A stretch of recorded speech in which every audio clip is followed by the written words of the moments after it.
This is Inclarity Podcast. I'm RJ Starr. You open with sorry. Sorry for the text. Sorry for the email. Sorry to interrupt. Sorry to take your time. Sorry, just wondering. Sorry, quick question. Sorry, just me again. It sounds polite. It feels polite. But underneath it is a quiet belief that your presence is a burden, that you are interrupting something more important, that your needs, your voice, your message is inherently disruptive unless it's softened first with an apology. This is the sorry for bothering you reflex, and it runs deeper than etiquette. It's a form of emotional pre-apology, not for something you've done wrong, but for taking up space. And the psychology behind it isn't about manners, it's about power.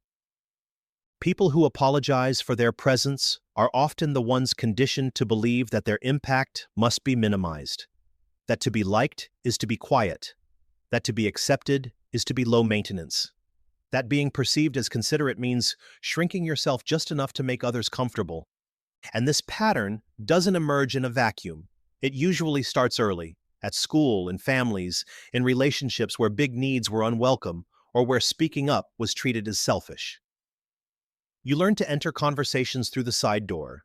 You learn to open your requests with soft language, just in case someone thought you were too much.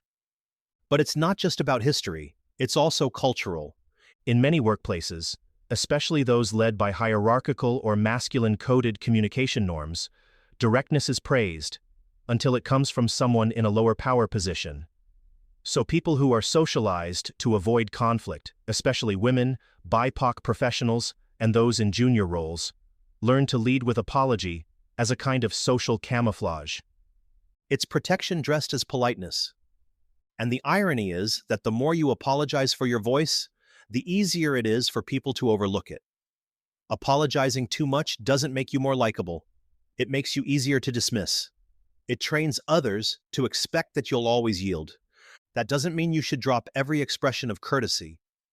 It just means to notice when your sorry is not about empathy, but anxiety.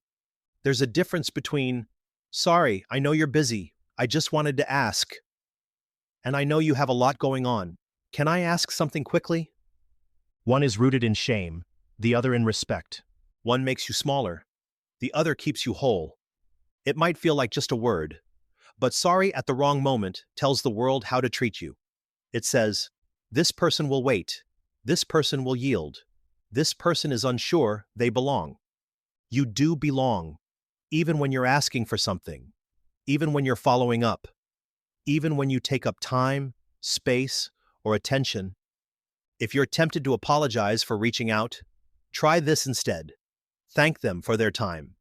Acknowledge their schedule. Ask directly, clearly, respectfully. And trust that you are not an intrusion. You're a person speaking. That is never something to be sorry for.